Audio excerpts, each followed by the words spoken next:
और अब इस वक्त की बड़ी खबर आपको बता दें जो महाराष्ट्र से आ रही है। महाराष्ट्र में हनुमान चालीसा के पाठ को लेकर शुरू हुए विवाद के बीच शिवसेना के मुखपत्र सामना में निशाना साधा गया।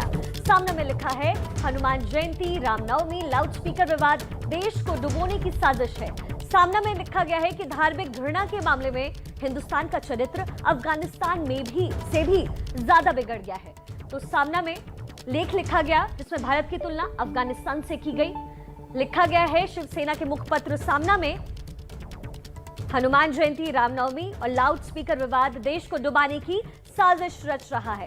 रौनक कुकड़े का रुख करेंगे जो मुंबई से इस वक्त हमारे साथ जुड़ गए हैं। रौनक, सामना में ये जो लेख छपा है वो पूरी तरीके से सरकार को निशाना साधते हुए लिखा गया है, क्या और ताजा जानकारी?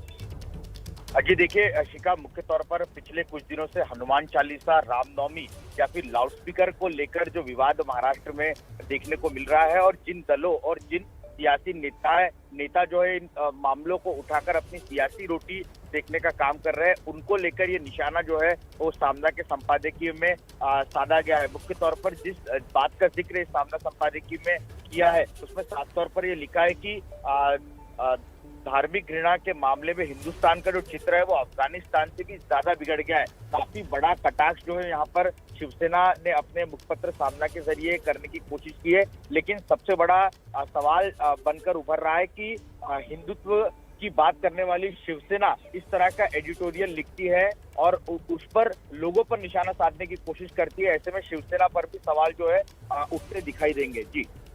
जी रौनक, आप बिल्कुल ठीक कह रहे हैं। ऐसे में शिवसेना पर भी सवाल उठेंगे क्योंकि कल जिस तरीके से गिरफ्तारी की गई सांसद की, वो खुद अपने आप में एक सवाल खड़े करता है। रौनक जी, निश्चित तौर पर कल जिस तरह की गिरफ्तारी हुई है, हालांकि इन सेक्शनों के तहत गिरफ्तारी की गई है उसमें ये बताने की कोशिश की गई है कि धार्मिक भावनाओं को भड़काने का काम जो है नवनीत राणा और रवि राणा की तरफ से किया गया, लेकिन वास्तविक तौर पर उनके घर के सामने शिवसैनिक जिस तरह से आंदोलन कर रहे थे, जिस तरह की नारेबाजी की जा रही थी, उसको देखते हुए पुलिस ने तत्काल अगर कार्रवाई की रहती तो इस तरह की स्थिति जो है तस्वीर देखने को नहीं मिलती। इसलिए विपक्ष आरोप लगा रहा है, खासतौर से नेता विपक्ष और पूर्व मुख्यमंत्री देवेंद्र फडणवीस ने भी इस बात का जिक्र करते हुए कहा कि पुलिस जो है वो शिवसेना के कार्यकर्ताओं की तरह काम कर रही है क्या?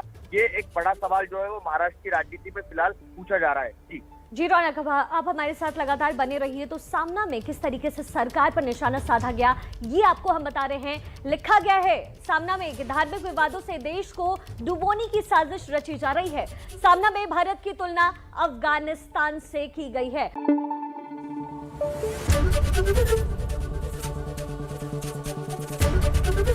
एबीपी न्यूज आपको रखे आगे।